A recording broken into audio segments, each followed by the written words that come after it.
And here you have her in a situation where very great with child, as the scriptures so kindly put it, that she has to make this arduous trip with Joseph, her espoused husband.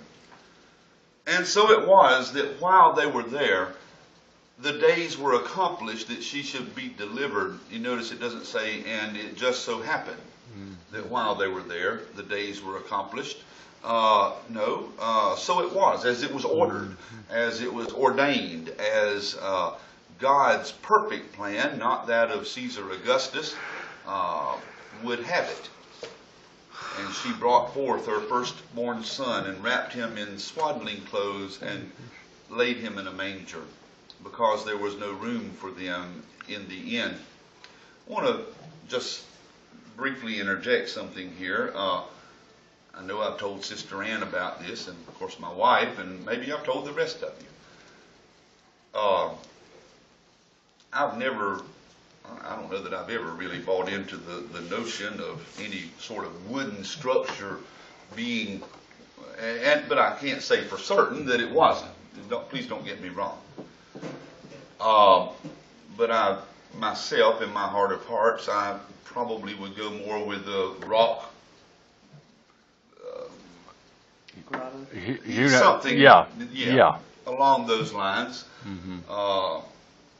A cave-like thing, or some sort of rock formation that offered some protection from the elements, maybe an outcropping of a piece of rock or something. Would probably be the more sensible way, at least to my way of thinking. Something naturally pre-existent. Yeah. But while we were in Israel, there are two places, basically. There may be another, and I think there actually is, but two predominantly.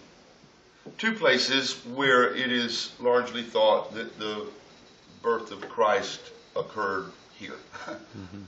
One of them, and I've told you this before, to visit these places is to visit places where churches have been built on top of it.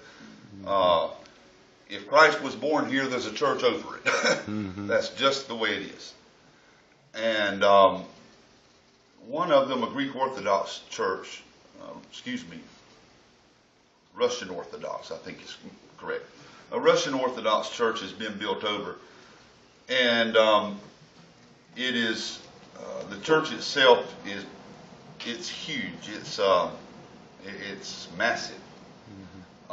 You go through the sanctuary, I don't know what they would call it, and then you go to the back of the church, behind where the minister would be, and you go down and kind of into the earth a bit. And you come to this place where there is a man-made grotto of sorts. Man cave. Yeah. Over the place where Jesus was supposed to have been born. I kid you not whenever I say there is in the floor there is a sterling silver Star of David. And in the middle of that Star of David is a piece of, I assume, bulletproof glass or something, some kind of glass, about this big around, where you can see through to the rock below, the earth rock. And that's supposedly the place where Christ was born.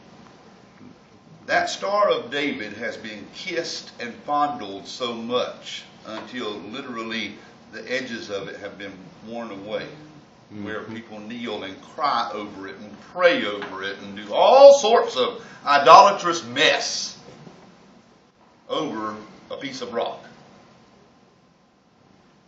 And I'll be quite frank with you, that place almost kind of made me nauseous.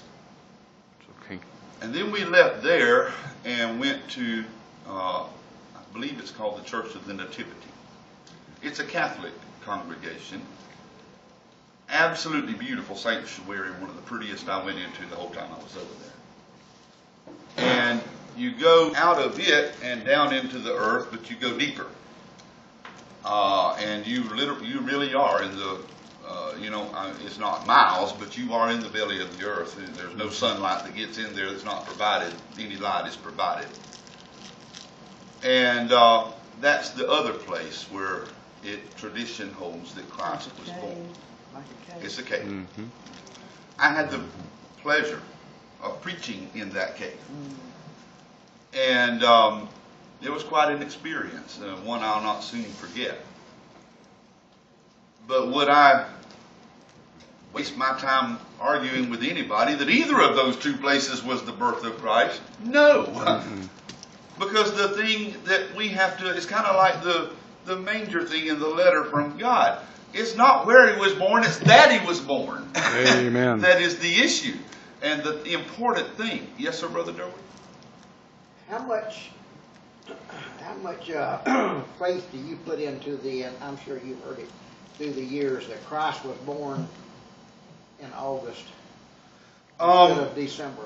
One of the things that you could pretty well fairly easily make a case for is that it probably wasn't December. But as far as whatever other month, I was just reading the other night some different theories, and one guy studies it this way and he sees it this way, and another comes from this angle. Some of that has to do with the Jewish calendar versus the Gregorian calendar. Brother Derwood, I'll be frank with you, I don't know that it matters. And so, okay, let's talk about something a second. Okay. Is Christmas a religious holiday? Religious. Find me one place in that book that tells you to celebrate Christmas. Religious. It's not in this book, or won't find it's not in this book. What What that We're goes supposed to celebrate Christ every day. right. Yeah. What we know now is Christmas goes back to October the 29th, 312 Anno Domini, when Constantine defeated the old Roman pagans, and they had the meeting of the Nicene Council. You can't. That's in dispute. There are other. There are conflicting origins. Yeah, And We're the saying- Christmas was December 25th, was the birth, allegedly, in 3000 BC, according to this, if I'm not mistaken, that Isis gave birth to Horus, and according to that somehow or another that tied into Mary and Jesus. Now, if I'm not mistaken, now, Lord forgive me if I'm wrong. There are some that will tell you that this was the Christianization. Here's some will tell you December 25th is the Christianization of an already pagan holiday. That's what I'm saying. In Rome. There are equally as strong arguments that is not the case. Okay. I've heard half a dozen ways that it goes. But they have, like you said, they've almost proved beyond a shadow of a doubt that he wasn't born on December 25th. It doesn't quite add up. But how can you really predict when he was born? Well, really and truly, infallibly, you can. As far as there is no one that can say, yes, it was December 25th at 11:42 a.m. Where he was born, when he was born is irrelevant. The fact that he was born. That he was born is the important thing. I am not, please don't misunderstand me, I'm not against celebrating Christmas. Right. But when you get right down to brass tacks of it, there is nowhere in the scriptures that we are called upon to mark this occasion in any way. Well, when the angels came to the shepherds in the field, that was, to me, that's part of celebration. I agree. Announcing his birth. That was to a group of people at a set when time did and a that set happen? place. When did that happen? Whenever, at the evening Christ was born and the shepherds were told. When he was born? Yeah. That was their celebration. Yeah. But there's nothing in that commands us to do the same thing. I'm just simply pointing out, that's just simply the fact.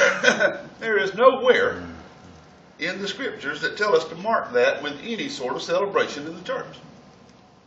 And that was God's will. And do I think it's wrong to do so? No, I don't. Absolutely not. You know, When it's done in the biblically proper context, there are people that Christmas is just but it's become a mess. I But will say this. why is it that if I decided in making the bulletin, why is it that if I decided the first Sunday in July to sing Joy to the World, I'd get 70 people or 60 or 52 looking at me like I had lost my utter mind? Hugh, I'd say I'd be one that would say, go for it, brother. Go for it. Go for I it. would have more people at the front door of this church Go for it, brother. ask me, Brother Hugh, did you think you slept a long time? Rip It's Van still Thompson. July, Rip Van Thompson. and you did not sleep till December. Rip Van Thompson. Before we Yeah. married, that happened, where our church was before Yeah. he came back. Yeah, I know he did, guy who was and song people leader thought it was called- strange. He, at the end of the service, we were having a revival service, and at the end of the service, he called out Joy to the World for the ending song, and he was literally chastised. What month was that? Oh, it was in, It would have been in it would October. have been in October. Okay. Well, nothing wrong with singing Christmas carols all year round. Good Christmas Nothing Carol, wrong yeah. with it. But we get so tied in. Yeah, so tied in.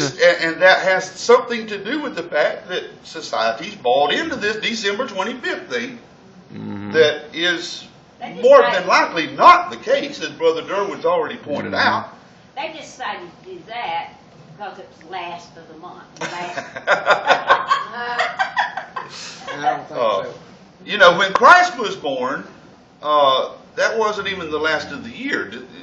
The month of You said we didn't know when he was. That was, But that, if it had been December is what I'm saying. February was the last of the Roman year. February was the last of the Yeah, Roman that's year right. in that old calendar. Um, March was named after Mars, the god of war. all of our months were named after some pagan god. Yep. Days of the week too. Why wouldn't they be something left? I mean, if we, why wouldn't there be something left for us to know? when Finally, an easy question. Finally, a mic that's going strong. That's an easy one, Sister Bill. All right, what's the answer? Let's take it from Christmas to the cross. You remember what I was just telling you about the people worshiping that rock in that church? Remember That- what I just told you about how sickening that was that- to me? You know that's what? That makes Star of me feel David. like Idolatry. instead of worshiping a rock, I'd rather be in my home on my knees, just praying to God. There you go. You know what I'd have if I had a piece of the original cross that Christ hung on? I'd have a piece of wood. I'd have nothing more. You know what the world would have if that cross was still available to us today? A piece of wood. They'd have the biggest